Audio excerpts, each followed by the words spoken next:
Sorry, that was a technical thing on our end in the background. Okay. Is it something I said? Looks like we've got a pretty good turnout. I'm sure there's going to be more folks coming in. There's a lot going on as far as wildfire prevention and events. And we're going to be talking about those events, getting updates. Just a little housekeeping. If you have questions, you can post them in the chat. And we'll also have some Q&A towards the end of the event where you can raise your hand. Everyone, like always, we've been doing this for quite some time, but I was in a meeting earlier today where there was quite a conversation going on. You will be muted if you're not already muted. Yeah, if you need any help during this meeting, you can always chat, send a request out in chat, and Sierra will be right there for you to answer it. So yeah, that's all I have going. I think Karen Young is going to take over and really get this meeting going at this time. All right. Thank you, Chris. Let me go ahead and there we go. Hi, folks. And please pardon the background noise on my end. All right. So what we wanted to do today was a bit different from how we've run the meetings up to this point. Instead of breakout rooms and a lot of kind of business stuff going through bylaws and mission statements and that sort of thing, or some more of a kind of serious work of this, something that's maybe a bit more optimistic or on the ground, going through a kind of round robin of our different partners and organizations in attendance here to see what preparedness efforts are going on in your sphere, your part of the whole Solano County fire preparedness sphere that we have here. So our discussion prompts are up here, and we've got a few different things that we were hoping representatives from different organizations could touch on. What is your organization doing to prepare for fire season, since that's coming up? You all, I'm sure you're enjoying the spring-like weather that we've got here, but also driving around, you probably recognize that those are fuels everywhere. What are you planning to offer to our Solano County communities? What have you got in the works? And are there educational programs or on-the-ground projects you've started that you think our Fire Safe Council members should know about? And after we run through our different representatives here, the plan is to talk about, you know, what gaps are we noticing in this discussion, what communities aren't being served, and how do we make sure that we get all of the information that we're discussing today to our own respective constituents or members of other groups.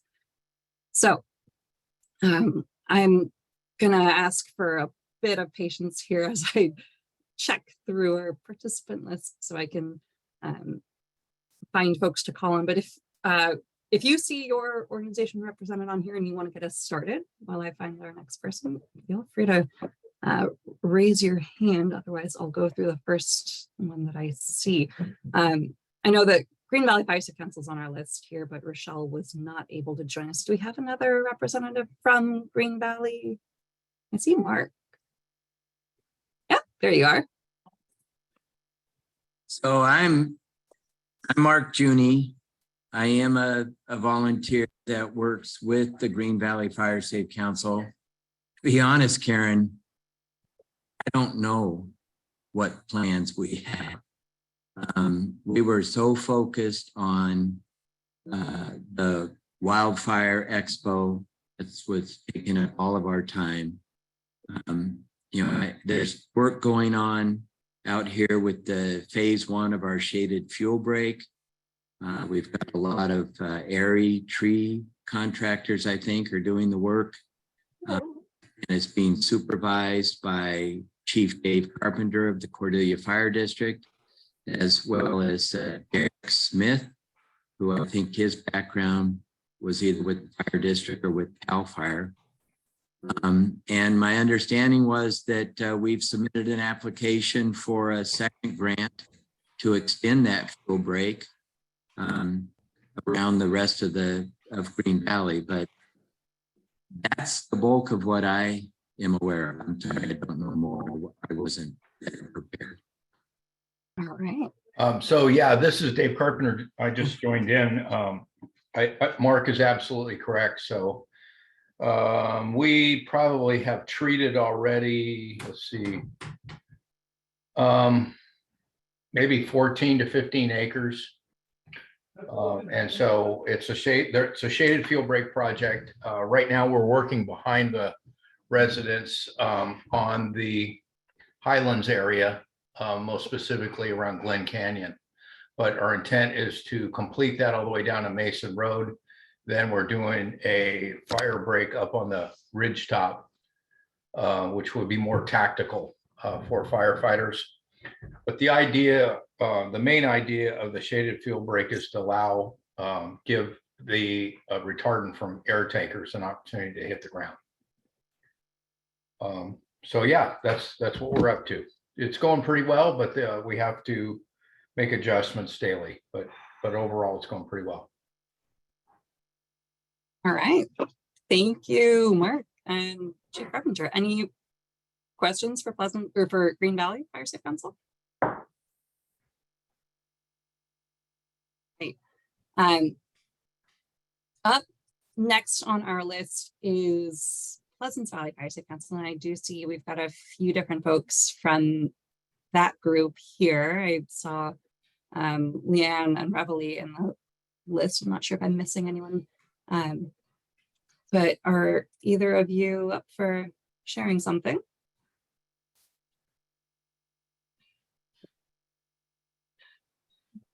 Reveille, I think I saw you talking there, but you are muted.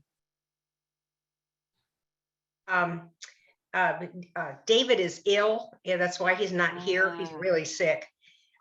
So I'm sure he'll bounce back, but he's feeling very bad today. He has COVID. Oh, no.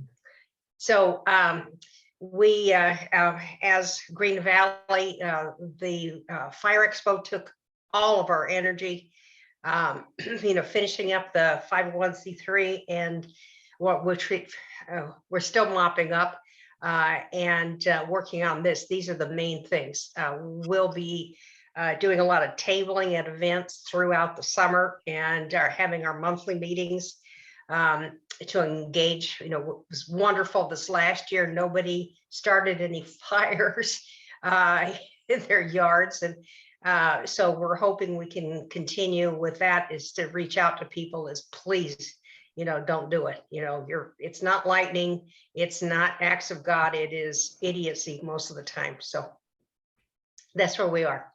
And then with the Fire Expo, if you want a little thing, Rochelle said there were between 550 and 600 people there.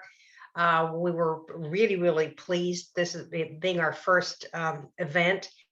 It went pretty well. And I think a lot of little kids are going to be thinking about careers in firefighting and in emergency services. They were very responsive. The fire personnel that were there, the EMS people did a bang up job with the little kids. And Amanda Garrison with dispatchers. So hopefully there'll be some career action there. I mean, it won't pay off for us right now, but that they'll be interested in doing that into the future. And I think that while the kids were having a great time, the parents were also learning a lot. So we were really pleased. Great. Thanks. Okay. Thanks, Reveille. All right. And anyone with questions for Pleasant Valley? Karen, I have a question for both Reveille and Mark and Dave. What kind of community outreach and education are you all planning as your local Fire Safe Council this summer? Like Reveille, you mentioned tabling in, and I know you had the super successful expo this weekend. And Mark and Dave, I expect you all are as well, both through the Fire Safe Council and Dave through your fire district. So Could you tell us a little bit about what, what kind of events you expect to go to, how often, what kind of information you share, that kind of thing? Because what we want to get to is what's happening, but where are the gaps and what do we all need to fill in? So it'd be great to hear more about that. Okay, well, we're trying to hook up with other agencies that have shared interests and mission. So the tabling is like as in every weekend now until for a long time with the Pleasant Valley Ag Association, with Morning Sun Herbs, with the Pollinator Garden at the Winters Library there. Just about any event of our partners, we want to be there and reaching out to people. We have our monthly meetings, and we're hoping we can start having some meetings at the brewery and where it's a little more informal, and then people can maybe get involved that have been standing back. But that's what we're doing.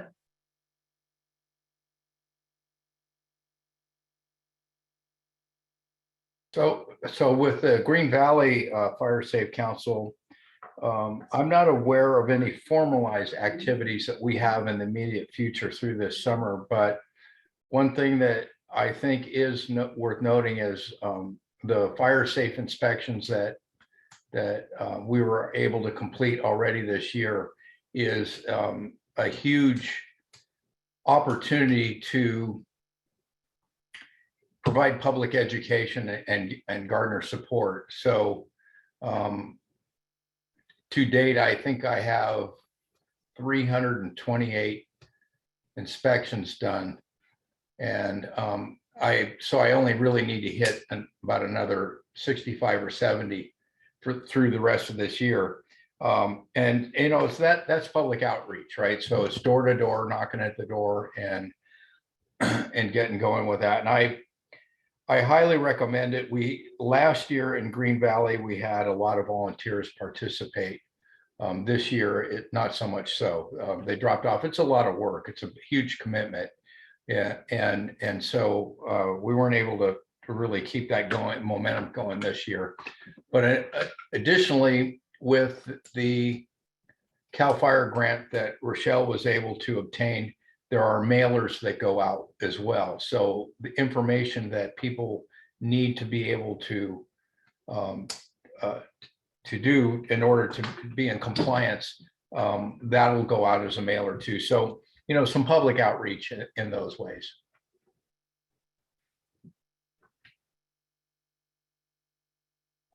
Thank you. All right. Thank you, Fire Safe Councils. I did see Robin Rains in here from Solano County OES. Robin, do you have something you can share? Hello, can you guys hear me? Yes, we can. Hi. So we've been busy. We've been mostly still dealing with storm recovery and a little bit of response, but fire season is coming. So we're still working on our Know Your Zone campaign. That'll be ongoing forever now, just like Alert Solano outreaches. We are doing a countywide mailer for the Know Your Zone campaign. So that's going to be coming out very soon. We just got the proof to get that approved so that can be printed and put in mailboxes. So that's exciting for us. Again, Alert Solano outreach. We did a CAL FIRE grant application. Matt's on, he can talk more about that. He submitted the grant application. We are about to start our ag permit training. Friday's the first training for that program for commercial ag. Gosh, there's so much going on. I will probably think of other things, but those are the things that are on the top of my brain right now, unless there's questions for us. Oh, we do have the Wildfire Community Preparedness Day on May 6th. So that's an exciting upcoming event. I'm happy to hear that the Wildfire Expo went well. That's exciting. So that's what I got. All right. Thanks, Robin. Robin, can you repeat? Can I give a plug? we're hiring the assistant emergency services manager. So if anyone's interested or knows anyone interested in emergency management, please, that job is open until the end of the week. Send them to the county website. Great. And then Robin, I just want to follow up. There's a few things. One, can you repeat the name of the event on May 6th? Community Wildfire Preparedness Day. It's a national. Oh, great. Thank you. Just want to make sure I get that right. And then there was somebody in the chat, Leanne, wanted to know if you could explain how Zone Haven works. Sure. Yeah. So Zone Haven, it was a project that we worked with all of the first responder agencies, police and fire in the county, broke the county out into pre-identified evacuation zones. So those have all been uploaded and the map is live, and you can go on and see what your evacuation zone is. And then you can write down what your evacuation zone number is. We recommend you keep in a handy spot. Mine's on my refrigerator. And then when we send out public notifications for evacuations, we will identify the zone number. We'll still put the boundaries, the north, south, east, west boundaries, because not everybody's going to know what the zone number is, but the zone number will be in there also. And it should help speed along how long it takes to put a message together for an evacuation.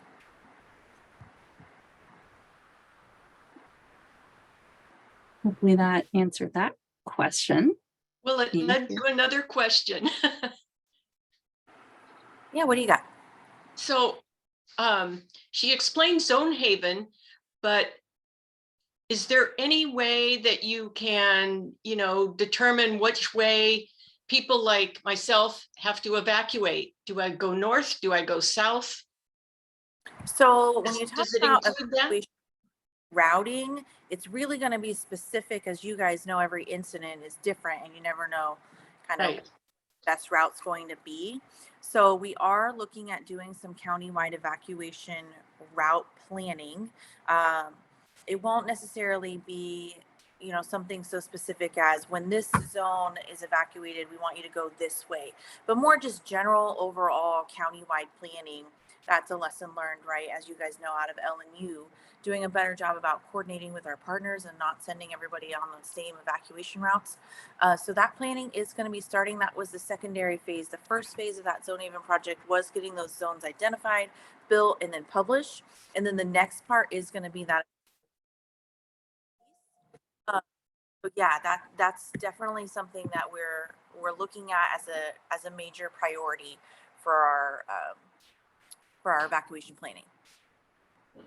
Thank you. Of course. Oh, and we are, this is not just fire season prep, but we have just did our kickoff meeting for our emergency operations plan rewrite project. So we are starting a project to rewrite our entire emergency operations plan, including all of the annexes like the mass care and shelter and the transportation and the evacuation, all of those annexes that come along with it. That's all going to be rewritten. The contract for that goes through the end of next fiscal year. So it's a pretty lengthy process because it's a beefy plan. Okay. All right. Thank you, Robin. So actually, Robin, you mentioned the grant that Matt Seti helped get submitted through the county for that CAL FIRE grant. Matt, do you have something that you would like to share in your role as the county coordinator? Yeah, I've up to date, I'm on a relatively short lease until the county kind of gets my scoping figured out. But we did take a look at where Robin's team with the CWPP was in the emergency evac routes. And we wrote a grant that ultimately requested about 4.7 million. 3.3 million of that was direct fuel suppression or fuels mitigation projects on the ground, which included we've delineated areas of treatment along primary evacuation routes for about 25 miles of route and an additional 25 plus of roadside mowing in there. Hazard tree removal on, I can't remember the exact distance there, but a fair amount of that. fuels breaks that would comprise over a series of time and the CEQA process that would go with that, of about 20 something miles of fuels breaks, primarily ridgetop fuel type breaks along there. As you guys would imagine, many of those would be on private lands and would require additional negotiation with private landowners. But the concept there would be to be able to tie in the neighboring counties' fuel suppression efforts along with the work that's currently being done in the Green Valley area, with what we would consider more air attack style mitigation on developing 300-foot wide plus or minus shaded fuels breaks for community protection.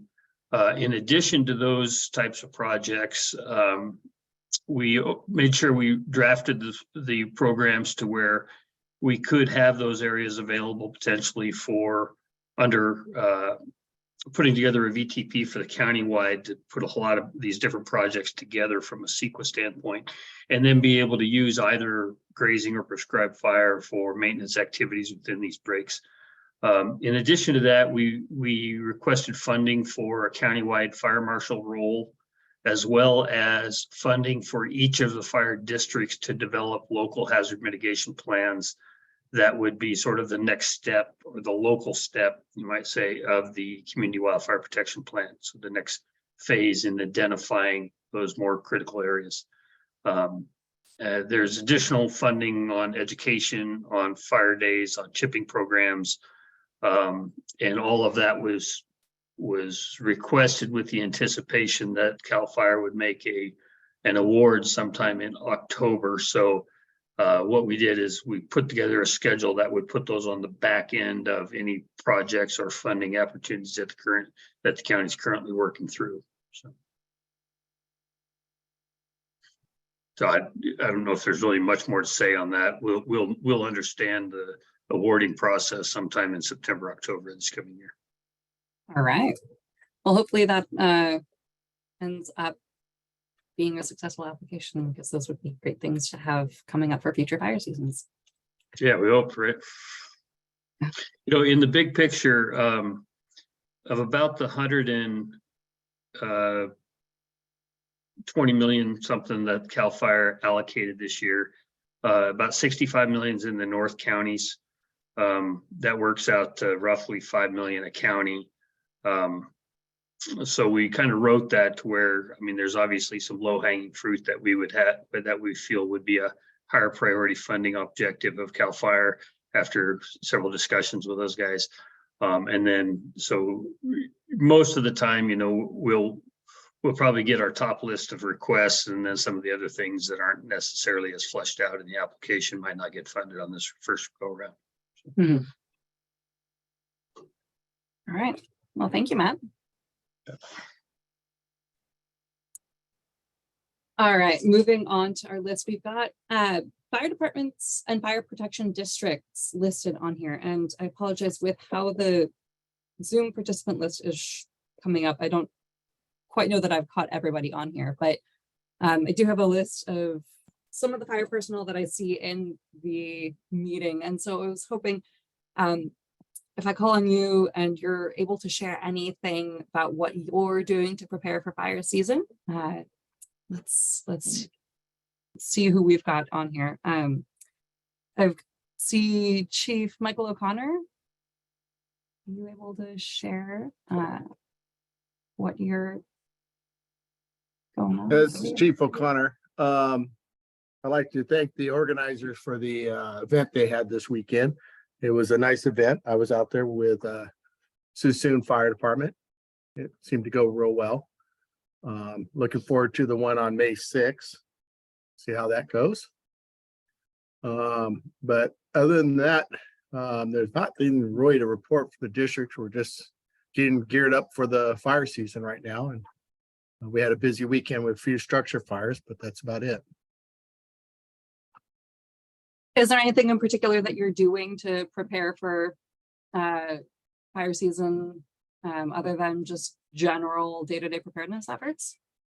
As far as my district, we're just doing the regular, getting the equipment and, involved, getting people trained, make sure everybody's certification's up. But as far as the rest of the district, some of them are doing some prevention stuff. I'm not sure what Fairfield is doing in the Cordelia area. Haven't been able to talk to Matt about that. But I know I see someone there from Fairfield, so they'll probably speak on that part. The rest of the districts, we're just doing what we debate and we can. That's it. And seeing we get compliance. It's still early in the season. I don't think fire season is going to come till late June, probably, if July, with the weather and the rains that we've had. So it may be a late fire season, but the grasses are taller. The fields are heavier due to the rains. So we'll see what it brings us. That's it. All right, thank you. And you mentioned Fairfield, and we've got on here Trent Heron, and I see that you unmuted. Yeah, hi everyone. Yeah, kind of same thing. The weekend was great. I'm glad to see the community come out and show up for the expo, and glad to see it looked like it was received very well. Yeah, as Chief was talking about, the big thing for us will be what becomes with Cordelia as we take it over. We're currently doing 911 out there. Prevention is still being negotiated, what we're going to do, but obviously that's a big area compared to what we're used to doing in prevention for the city. So that's kind of one of the things we're kind of planning for, and what we're trying to work through, getting some grants, possibly some grant funded positions to be like a veg management position specifically. As our area grows, we're hoping, that's a hope. So hopefully, other than that, like chipper programs and then like a green waste removal kind of thing are some of the things we're kind of shooting for this year. We're taking advantage of the later season rain we had this year to kind of, instead of being out boots on the ground right now, inspecting and following up on all the parcels, is to try and kind of plan some bigger events, stuff like that to kind of help out. But the big thing we are doing is we have currently with Public Works and our park ranger, Terry, they've gotten 5,000 sheep grazing the Rolling Hills area right now, which is that's a new thing for us. We've never had that. It's just kind of been cattle grazing, and mainly we do mowing. But so that was a big win for us this year, was to get them started. Got them started a little early because, as you can probably guess, sheep are a valuable commodity. So we figured get them chewing as much as they can, and get, when we launch our mowing contractor out here in the coming weeks to months, hopefully they don't have as much to follow up on, because yes, the grass is very tall and very thick this year. So the rain is good. It keeps it wet and moist, but it also makes weeds grow very big and tall. So that's kind of things we're working on right now. So. Great, thank you. Mhm. Any questions out there for our Fairfield representatives? Yeah, this is Ron Turner from Senator Dodd's office in 100 Club. Hey, if I could just add to a comment that Trent just made, cause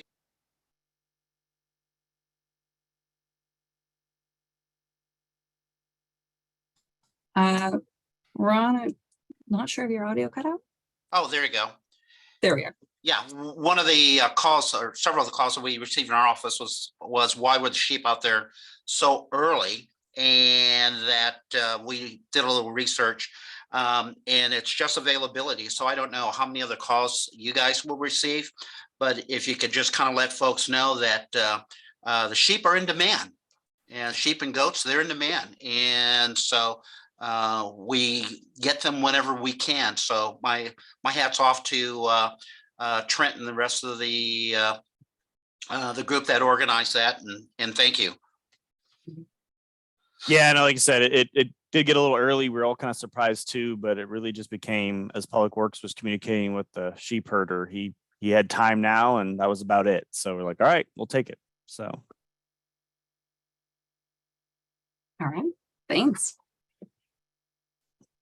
All right, and I've been looking through, I don't see other representatives from our local fire departments or fire protection districts on here that haven't provided updates yet. So if there's someone I'm missing, please speak up. But next I was gonna. Do you want an update from CAL FIRE? Oh yes, yeah, you were gonna be my next one. All right, well, good evening. So today we actually started staffing with our seasonals. So we probably have about 70 more firefighters that are going through a rehire academy right now. which is going to staff probably about half of our seasonal stations. For around here, we still have the Gordon Valley Station. They're staffed year round, so not much difference, but at least for a bigger fire, we'll be able to get more people over here. We did staff our bulldozer today, so there is a bulldozer that will always be staffed around this area, whether it's at this Gordon Valley Station or the nearby Brook Station. Delta crew's still around. They're operating with 2 crews, and they're doing a lot of project work, and will be available for the response. Dave Carpenter mentioned LE 100 inspections, so we're going to start our process too. Once we do our initial training with the firefighters, the fire engines, they'll go out there and do their inspections, as much as they can. And then CAL FIRE also has, we call them DSI, Defensible Space Inspectors. That's their one job they do all day is go around and do inspections. That's it. Any questions? That's a lot that you've got going on. Yeah, getting ready for fire season. Yep. All right. Any questions for CAL FIRE? I only had one question. That was if you're the one inside of that wonderful outfit on Saturday's event. Captain Cal, the new mascot. Captain Cal, yeah, Captain Cal was a big hit, and I just wondering if that was you, Scott. It wasn't me, but we can't let our secrets go, and we're hoping, and we're going to attend that May 6th one hopefully too.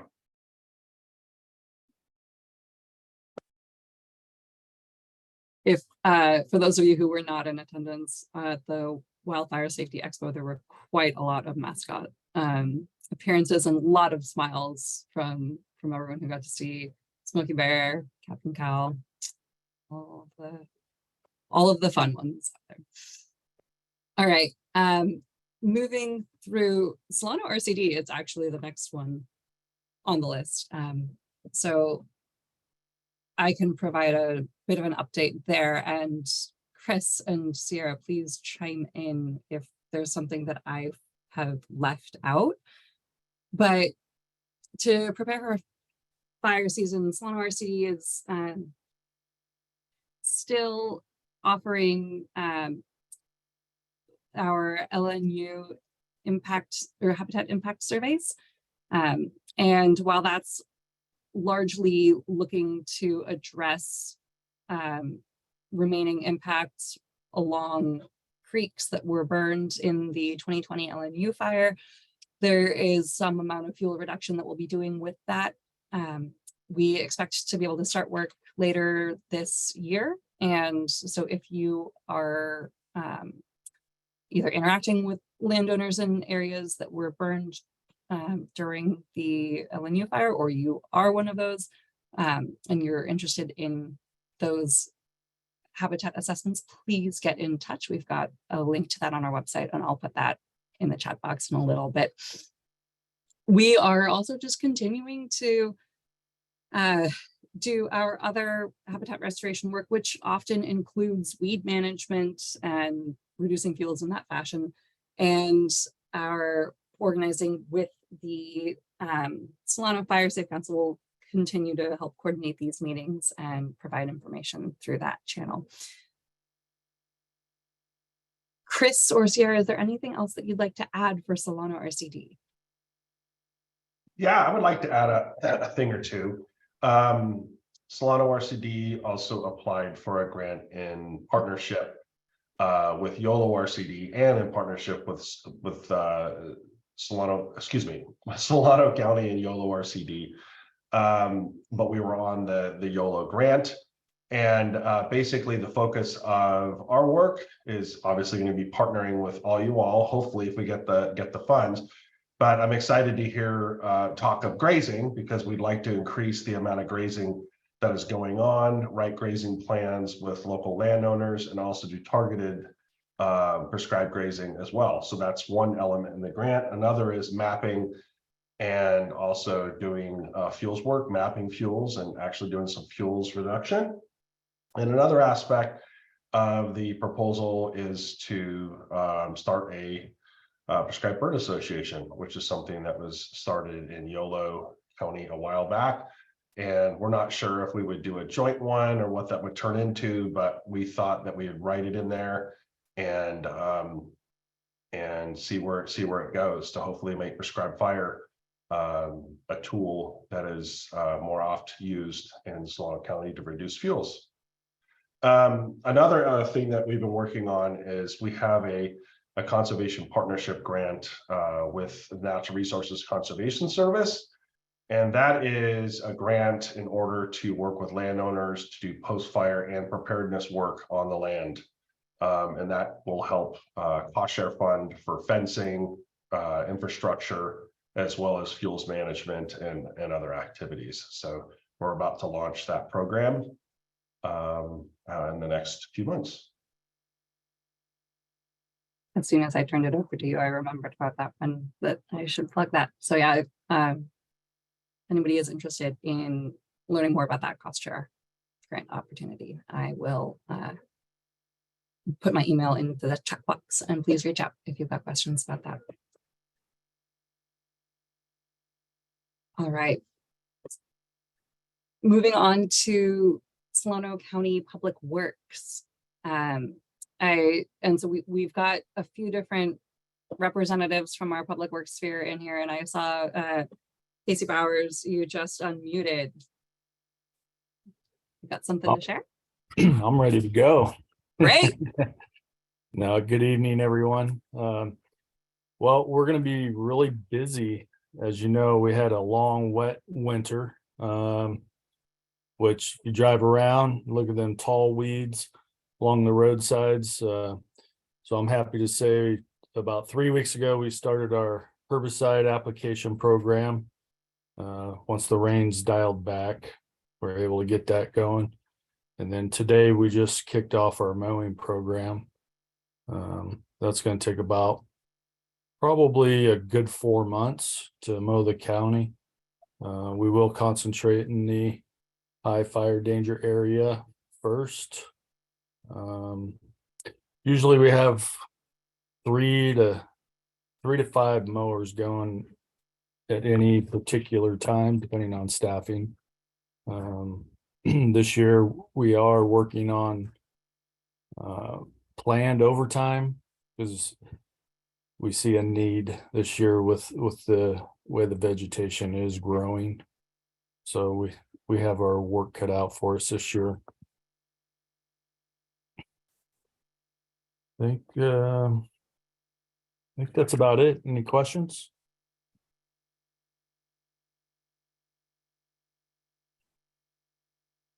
No.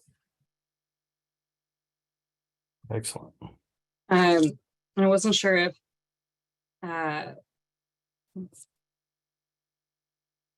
saw on here someone that I thought might have an update, but the name, no. Apologies. I got mixed up on there. Oh, and a comment from Leanne.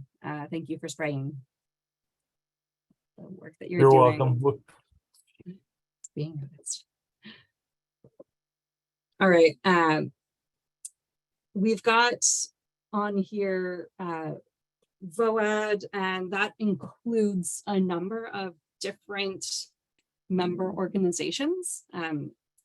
So we've got VOAD representative on here, Rhonda Smith, and also we've got Jorge Zavala with Catholic Charities, and they're a part of the VOAD consortium. Rhonda, have you got anything you'd like to share? And I also know that Jorge had something to share as well. Sure, I'd be happy to. Good evening, everyone. Rhonda Smith with CVNL, the Center for Volunteer Nonprofit Leadership. Great question. VOAD stands for Voluntary Organizations Active in Disaster. So it's a collaborative effort in which organizations that respond, especially with those working with volunteers, come together to coordinate our efforts to hopefully not duplicate services, to allow organizations, shine where they do the best work and to ensure that the efforts that are made during a disaster, that we're utilizing our resources the best way possible. As a staff member for CVNL, we are assisting administratively supporting the VOAD. The executive committee of the VOAD is made up again of organization leaders. So our current chair is the executive director of the North Bay Red Cross, Vincent Venezuela.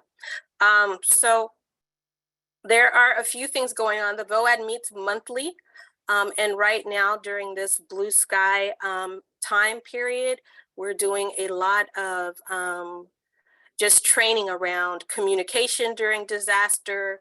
We're updating our response flow chart with regards to who's doing what, who's best prepared to do what. We continue to train and also share information amongst organizations. Just last month, we had, or just last week, we had a presentation from 211, the United Way, as well as Solano County Office of Emergency Services around Alert Solano. We also have a couple of grants that we're primarily managing. Listos California grant, where Brand Gov is our sub-grantee, and Gian McDougall is on, and I believe they participated at the fair this weekend around disaster preparedness. We also have a California Volunteers Climate Impact Grant, and one of the things I was informed of today is in that grant, because of the rains, several of the projects that we had planned had to be postponed because of the weather. And I am hoping to find out if any of your organizations are in need of tools and you haven't had an opportunity to purchase tools or haven't had the resources. If you'll reach out to me, I'll put my email in the chat. We have a good amount of money available to purchase tools for you as it pertains to fire reduction, fire fuels reduction, etc. I think that's what we're doing right now. We also are supporting Solano CERT programs throughout the county for a coordinated effort on a county-wide basis for CERT. And as you're looking at gaps, one of the things that we saw was how to engage our youth or teens. And so we have a teen CERT grant, that we're having folks trained in right now to then be able to recruit young people to participate in CERT throughout the county.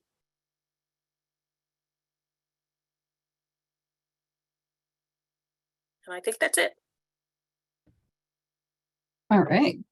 Thank you, Rhonda. I have a question for Rhonda. Hi, Rhonda. My name is Dave Carpenter. I'm with Cordelia Fire. We work together, Dave, at the Green Valley. Yeah. All right, cool. I have someone or a few people actually.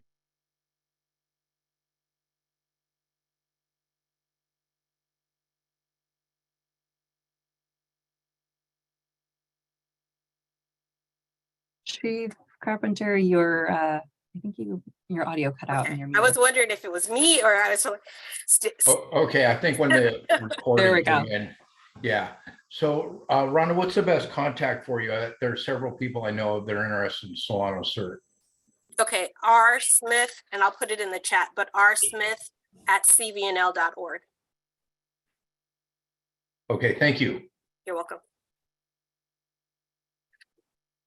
Thanks, Rhonda. All right, and then I know that we'd had Jorge Zavala with Catholic Charities. Was there an update you'd been wanting to share? Yeah, thank you, Karen, and thank you everybody for joining this meeting and creating this space. And so my name is Jorge Zavala. I'm the Disaster Services Program Manager with Catholic Charities of Yolo Solano. I am really new, so pretty much nobody in this room knows me except for maybe a handful of people. Started here in November, but I'm not new to disasters. I come from Santa Cruz, very involved in 2020 with the start of the pandemic, running a food pantry out of a church. And then the CZU fire hit, right? So we found that a lot of people were not prepared and or ready. So I did a lot of coordination of services, resources, recovery. I mean, it's been a whirlwind, right? So here in this role, I get to take that real world experience and apply it. Hopefully we won't need to in the future, but here at Catholic Charities, we're not just doing the outreach and disaster preparation with Listos as well, similar to CVNL, and engaging. I too was there at this past Saturday and spoke with a whole lot of people. But I'm sorry if I'm a little bit distracted. I have my daughter here with me. I'm on Daddy Day, on Daddy Care. And so one of the things that we also do is, or have been doing, like last month in March, we engaged over 800 parents and parents involved in religious ed programs at different Catholic parishes from Fairfield to Vallejo, and we're continuing to engage different parishes, and not just the Catholic ones, but also non-denominational Jewish synagogues, Muslim community up in West Sacramento and all over the place, right?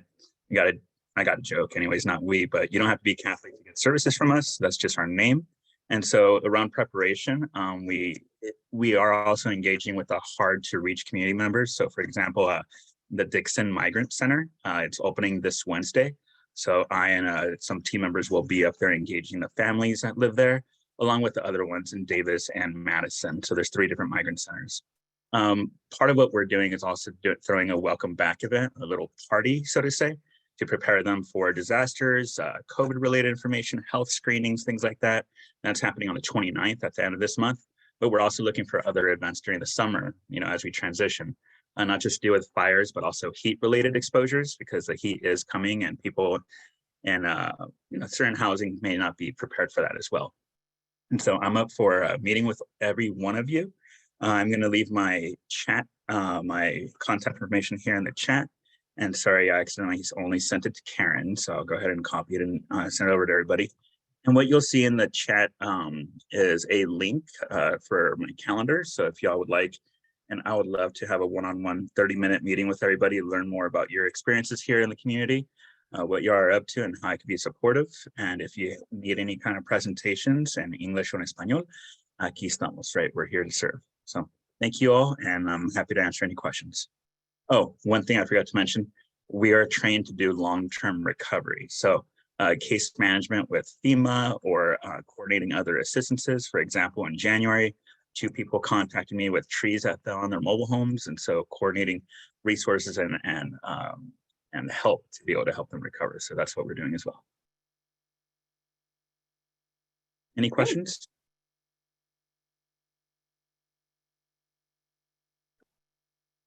Right, thank you so much for the overview. All right, and is there anyone on here that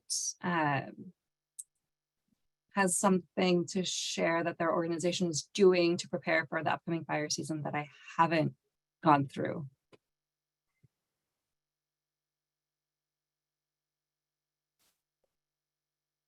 All right. Tell me when you're ready to hear from neighbors. Yeah, and I just saw there's an update on here from Kelly Santos with Solano Land Trust. And I'm still here. I just was thinking that it would be a while before I'd be able to update everyone. So, but I think I effectively just gave an update in the chat on what we're doing. If there are any questions, I'm happy to stay, but I do need to leave early. Apologies. Have an ill baby. All right. Well, Kelly, I can go ahead and read the update that you typed in if you need to get going. Great. Okay. Take care, everyone. Thank you. Thank you, Kelly. So what Kelly shared for Solano Land Trust is that they're actively mowing, applying herbicide, and working with their grazers and ranchers to reduce fuels on their properties. They're continuing to work on improving water infrastructure on their properties and applying for funding for that purpose. And they shared the Ag Pass program with all of their ranchers. And moving into kind of our neighbors, we've got Yolo County Fire Safe Council as one of our neighbors, and Napa Fireways Foundation as another. And I don't see Sherry Gardner here from Napa, but Tanya, I know that you have something to share for Yolo. Yeah, just a bit. We have, so I coordinate the Yolo County Fire Safe Council, and we've been super busy. We finished our CWPP as signed by CAL FIRE. And then we moved right into invoicing and budgeting. So that's been really distracting. But with the slowing down of the rain, we're getting more interest and activity in our address sign and chipper program. And the Cape Valley Emergency Response Auxiliary is starting some volunteer work for defensible space for people who are not able to do it themselves. And then the West Winters Fire Safe Council, they're formalizing, so they're going to get some bylaws and tighten up their organization. We do have our monthly meetings with educational topics, and we also have a contract with CAL FIRE to support them with some on-the-ground work as needed with permits and things that are not as fun as making fire breaks. And finally, yes, we did a very big grant to CAL FIRE to do fuels reduction, as Chris mentioned. So we've been really busy, but hopefully we can start supporting our local fire safe councils with defensible space assessments, which is important at this time of year. So that's it.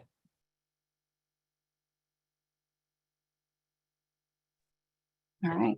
Thank you, Tanya. You're welcome. And I'll add, throughout this process, Sierra has been diligently taking notes on a version of our agenda. So we will share these as well so that you're, if you're wondering what somebody had shared, forgot to write it down or something, we do have notes that will be made available after this meeting. And next, Karen, we just had Sherry just joined us by phone from Napa. Ah, okay, great. So Sherry, this is Karen Young with Solano RCD. Just to update you on what we've been doing, different members and partners of the Solano Fire Safe Council have been sharing what they're doing to prepare for fire season, and what you're planning to offer to communities, and what educational programs or on the ground projects you've got going on. And it'd be interesting to hear what Napa Firewise Foundation has going on so that we can learn from our neighbors and hear how you're addressing things on your side of our shared county line.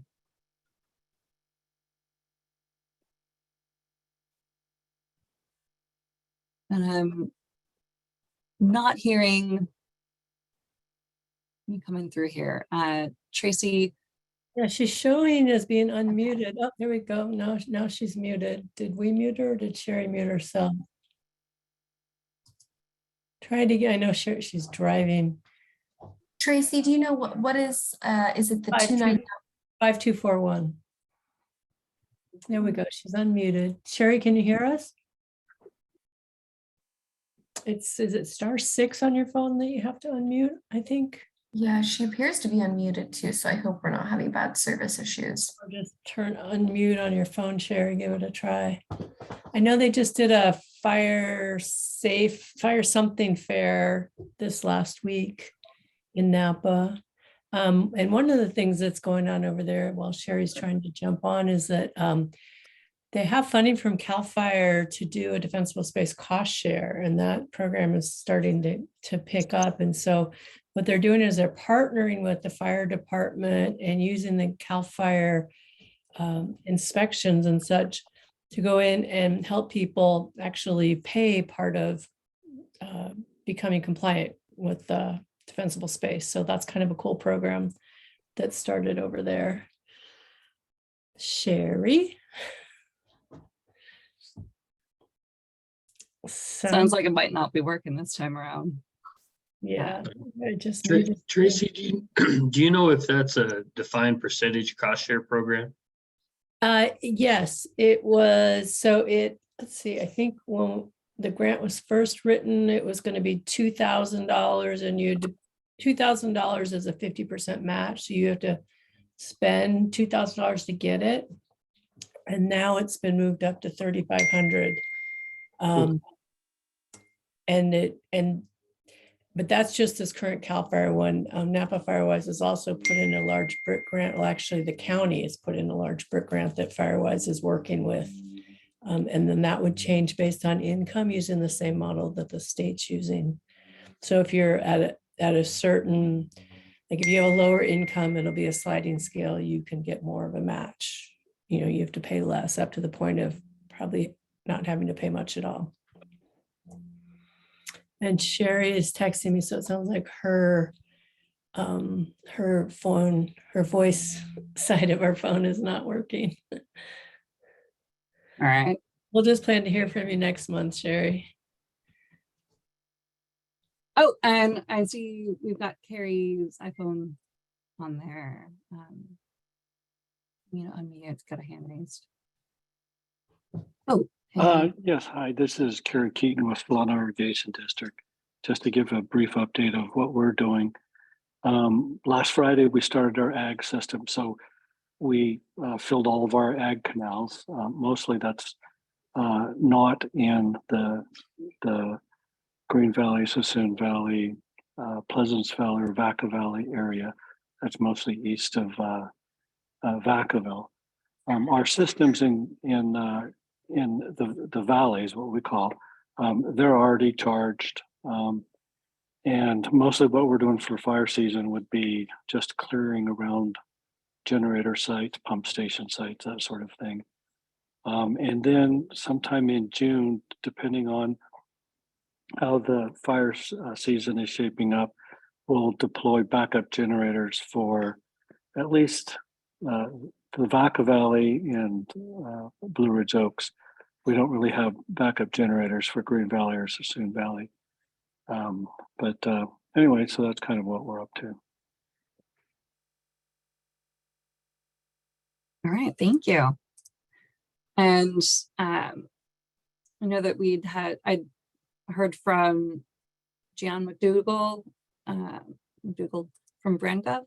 And if you're able to unmute, we can go ahead and hear the update from BrandGov.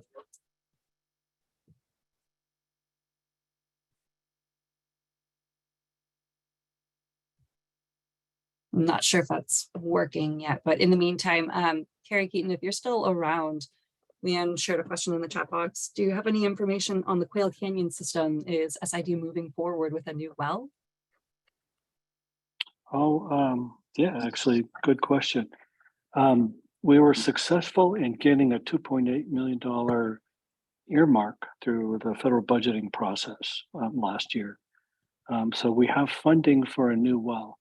Right now, we're in the process of writing an RFP to hire a design firm to do the design and siting of it. And then we'll be looking at purchasing some property and then connecting it back into our system. We think the new location is going to be about 2,000 feet from the existing well.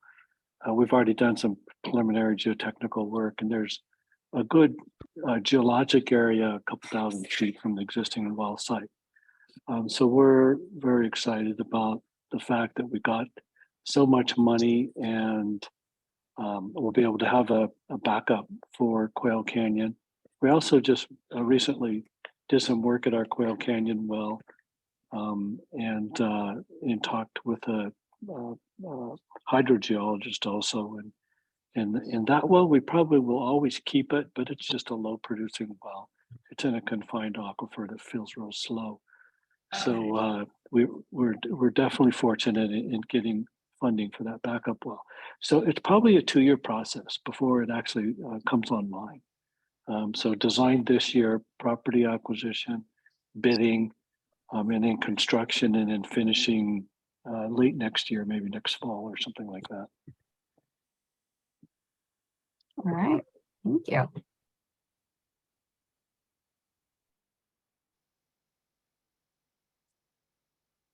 And checking to see, oh, let's see. All right, it looks like we might not be able to get audio from Gian McDougall here. Yes, can you hear me? Yes, now it's working. I'm sorry, I was driving and it goes in and out, so I apologize. Mine is just really brief. One of the things that we at Brand Gov are doing is we are going into underserved communities and events. Oh, we lost you again there.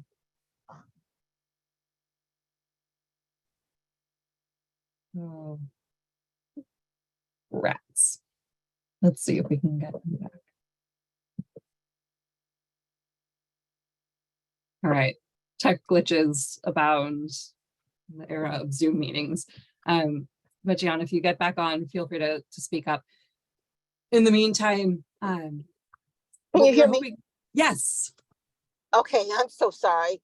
And one of the things that, as I stated, we were doing is going into underserved communities to do disaster preparedness education. We've been going to food banks. We've been going to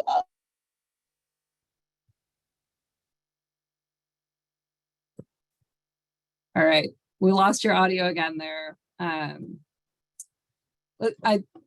If you come back on, then we can hopefully hear the rest of your update, Gian. And in the meantime, we're going to go ahead and move on with our discussion that we planned, and that was for after hearing about all of the different things that our partners are doing. Tracy Kettleman with Forever Green Forestry was going to lead us in a discussion on kind of what missing pieces we could help work to fill in from all of this. Tracy, do you want me to keep sharing my screen, or would you like me to stop that? We can leave it on for a minute or two, okay, and then take it down. So thanks, Karen. So that was a great set of reports from everybody.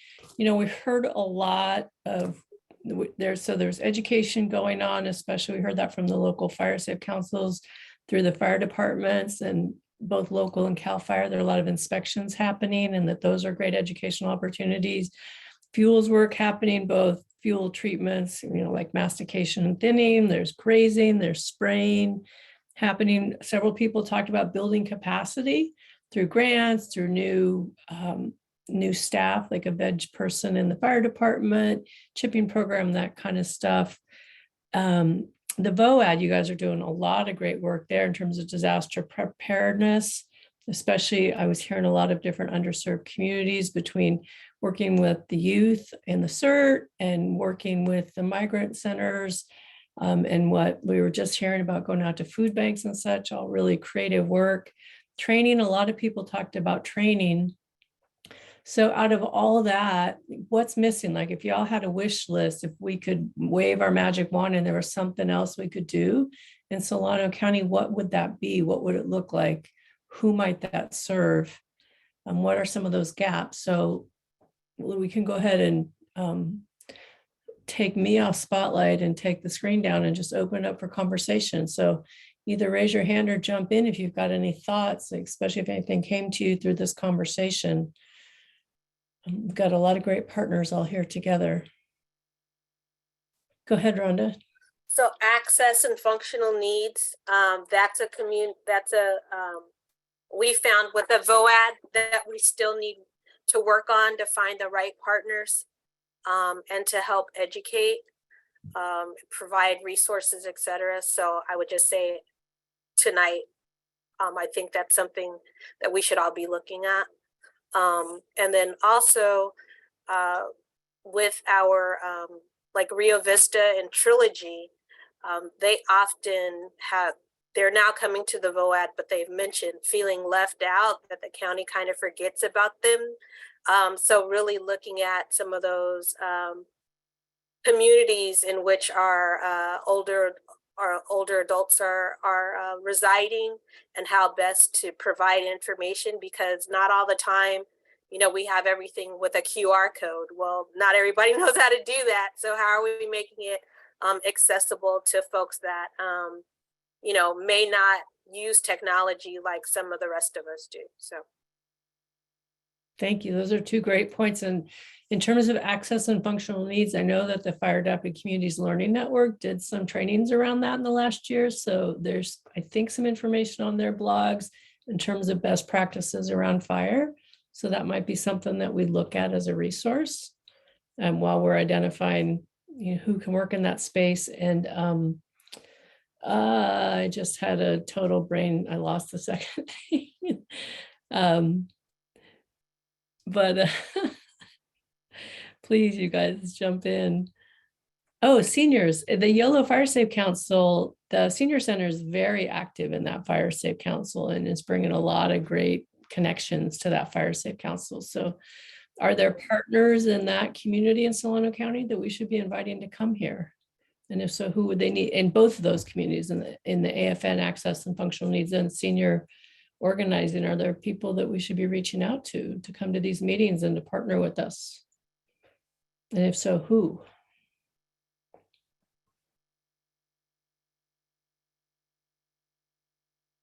I'm not aware of something at a county-wide scale. Jorge or Rondo, in your work with different nonprofits or faith-based organizations, have you encountered groups that we should be bringing to these meetings? Yes, so being new here in Solano County, man, I can tell you, Santa Cruz County, I'll name off every executive director and organization and people that do the work, right? Been here since November in this capacity, but there have been a couple of organizations that I met at the HIP program, the homeless homeless outreach program with the Fairfield PD. And there isn't really a day where everybody just comes together to share resources, information. It seems like that's the time that a lot of them meet. And so I did put together a contact list of organizations to reach out to and connect with. Because, you know, like Vincent says from the VOAD, you don't exchange business cards on the battlefield, you want to meet folks now, right? And so just thinking about those groups, I mean, there are homeless serving organizations, which I see that are not in these meetings a lot of the time. And so there's like Food is Free Bay Area. It used to be Food is Free Solano, that serves a whole lot of people in the community. That, you know, when the rains were heavy here, they were the ones that are on the ground working with the homeless population, right? As far as seniors, I know that there's a pretty involved senior council up in YOLO. I'm not too sure about here in Solano. I've met with some of them up in YOLO because Catholic Charities, we're both counties, YOLO and Solano. So I'm really excited to hear that there's some, you know, synergy between the two, whether it's doing potentially controlled burns or some of the grant applications that are going on. I'm definitely going to invite other folks to this kind of meeting because, yeah, nonprofits should be in this mix as well. Thank you. And I think, you know, letting us know when those other meetings are happening for some of the folks here to go there, because as a lot of us know, that we're going to be way more effective going to somebody else's meeting and sharing our information than asking them to come join us and do one more meeting. So that's a great resource. And connection. Just share, I think Reveille mentioned this about having some sort of non-formal time when we can get to know each other, you know, build that trust, relationships, and find out more about what we do. And I'd say that's something that is missing as well. That's a good point. And Leanne just asked about the prescribed burn meetings, and we're over in YOLO County, the YOLO Prescribed Burn Association is getting launched. And so the next meeting is actually this Thursday at Winters Fire Department from 4 to 6. And we're going to be talking about what the PBA is, what the different permits people need to burn, and then talking about the burn trailer, which is interesting. Was it Rhonda or someone else? Rhonda, I think you said that you have funding for tools. And that's the kind of what the burn trailer is a bunch of tools for people, for the community to borrow. And what we've been doing, Jorge, at those meetings is after the official event, then we go somewhere nearby for an hour or two to hang out, because part of organizing the Prescribed Burn Association is for us to all get to know each other so we can start being comfortable to being out on the ground burning together. And so those social events are really key. And yeah, what Reveille was talking about, you know, getting back to meeting at the brewery, which is I think where a lot of this launched, is really important. Food, bring people to food and drink. Rhonda, did you want to add something in all that? I saw you unmuted earlier. No, that was by mistake. Okay. No. We do have a comment in here in the chat from David Backey with Society of American Foresters. about the need to consider or considering the need for desired vegetation descriptions and evaluating where we may be at risk of losing sufficient native vegetation to affect fire behavior or fire resiliency. So something like our native oak woodlands. And David, did you want to elaborate on that? Yeah, I don't know if it needs anything more. It kind of came up in the last meeting when we broke out into the groups. The idea that we need to be, it's all, we don't want to just focus on reducing fuels and creating fuel breaks and that sort of thing. That's all very important stuff, but we also want to make sure that we are working within the environment that we think is necessary for that fire resiliency that we are looking for, so that we can have nature working with us instead of imposing those designs on the environment. So yeah, it's if we end up with ridge lines that are full of annual grasses, that's not really what we want, and it's not really what we should have. But it's something that is very likely with repeated fires. And so it's just something to keep in mind. I know it's part of the risk mapping that was done, the vegetation types, but that's what's existing. And I'm talking about maybe looking at beyond what's existing and what we actually might desire in those places. Managing for the environmental conditions that'll best promote fire resilience. Yeah, and it might require us to consider, reestablishing oaks where the oaks have gone, been burned out, or that sort of thing. Looking at invasive plant management in a more aggressive fashion, that sort of thing. And when you start talking about, reintroducing oaks, I mean, then you can talk about, getting school kids involved and getting, collecting acorns and getting acorns growing and having planting parties and all sorts of things like that. But, I think it's something to keep in mind that we really do want to, especially on the ridges and some of the areas where we're really focusing on, constructing fuel breaks and such, what we are starting with and what we might want there in the long run. That's a good point. And that is similar to some of the conversations we've been having in the RCD of how do we conduct fuels management and design those sorts of projects in a way that meet the landowner's goals while also managing for ecological function and doing this fuel reduction work in an environmentally responsible way. And that's definitely something that the RCD should be talking more with the Society of American Foresters about, and seeing where we can make sure that those priorities get included in funding proposals. Sure. And Matt, I just saw you unmuted as well. Well, I was gonna, I 100% support what David's saying there, and it's quite often we get into a game where we start to try to identify the fuel risks and the fuel problems out there, and we kind of inadvertently overlook what those desirable habitats are. And so part of this becomes that visioning program, especially after fires. What do we want this to look like in 5 years, in 10 years, in 20 years?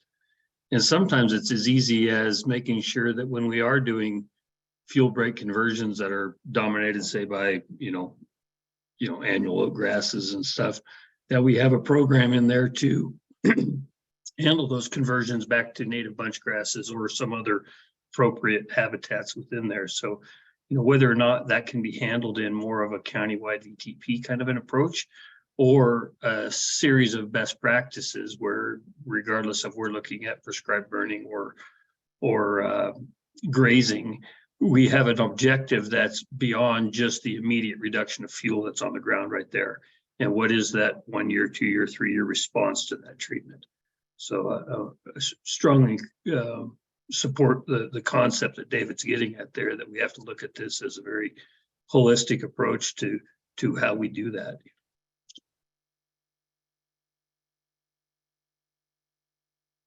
Thank you for that point, Matt.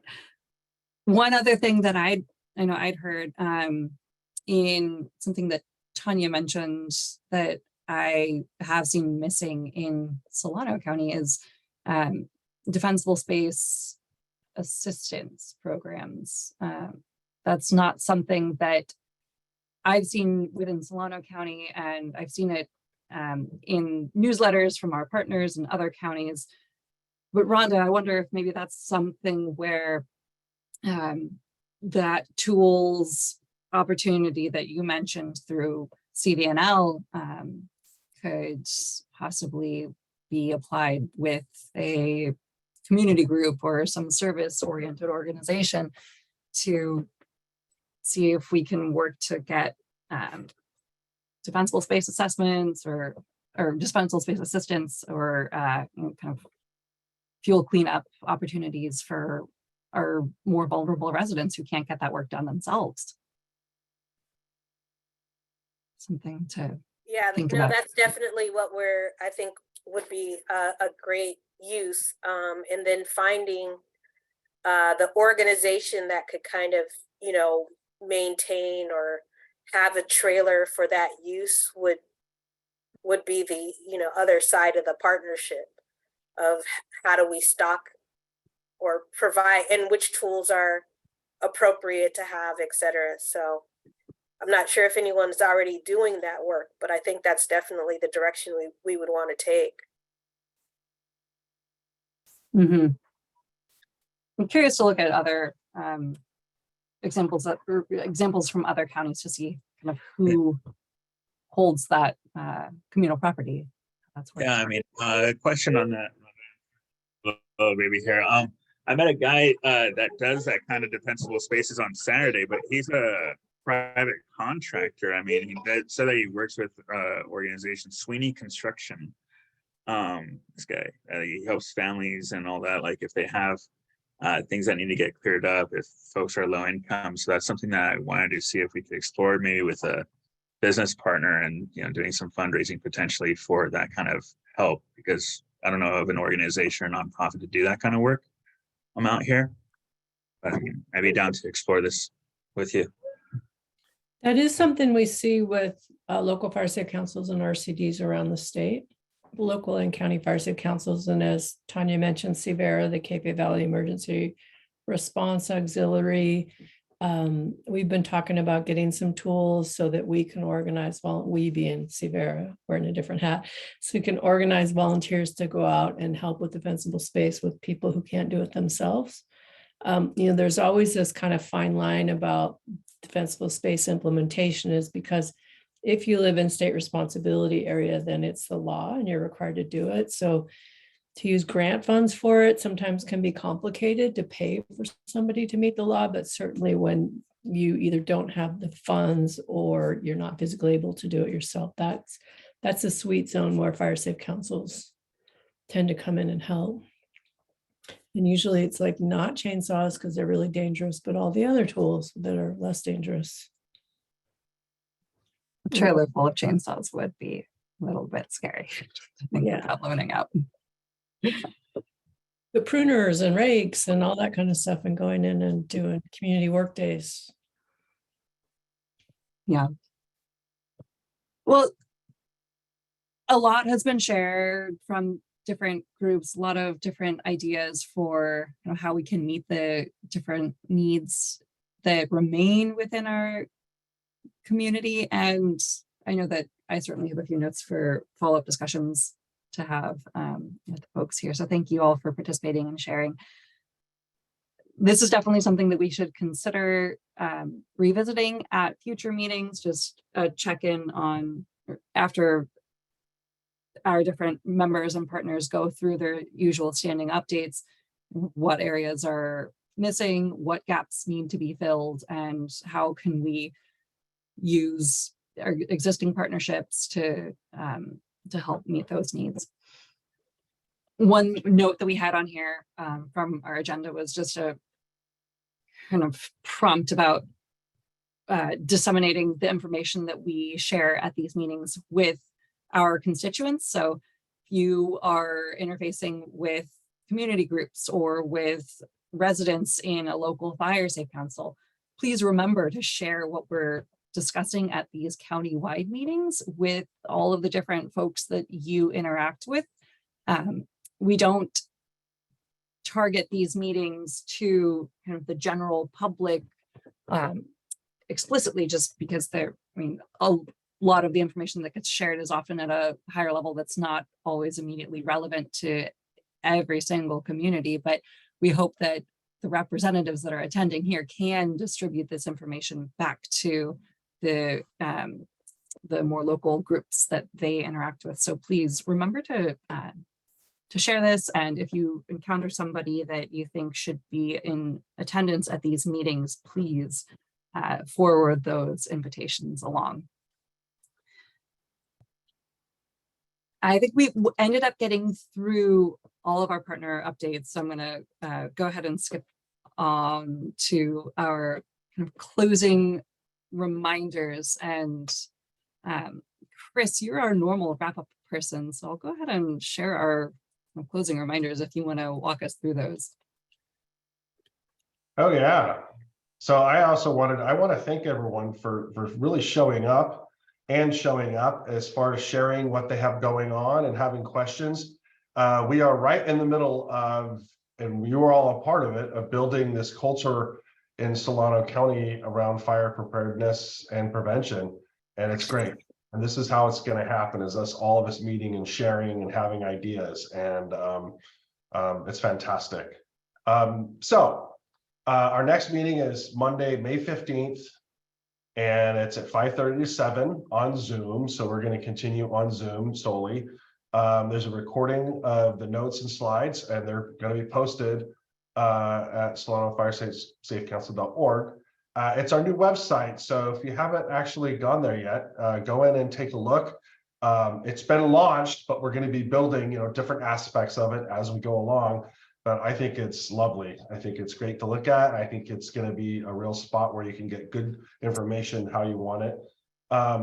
If you have any questions about any of this, you can call Karen Young or email Karen Young. There's her email address. You can also go get to her through our RCD website, and then also Solano OES at oes@solanocounty.com. Yeah, and Sierra put something up here about signing up to get on our email list. The more people we have on our email list, the more automatic it is for us to send information to you, which is awesome. And I promise we won't send you weird stuff. We will send you pertinent things that you want to know. All right, thanks, Chris. And thank you everyone for sticking around. We'll be following up with notes and a recording. And I look forward to seeing you in May. Have a good rest of your evening. Thank you. Have a good night, everyone.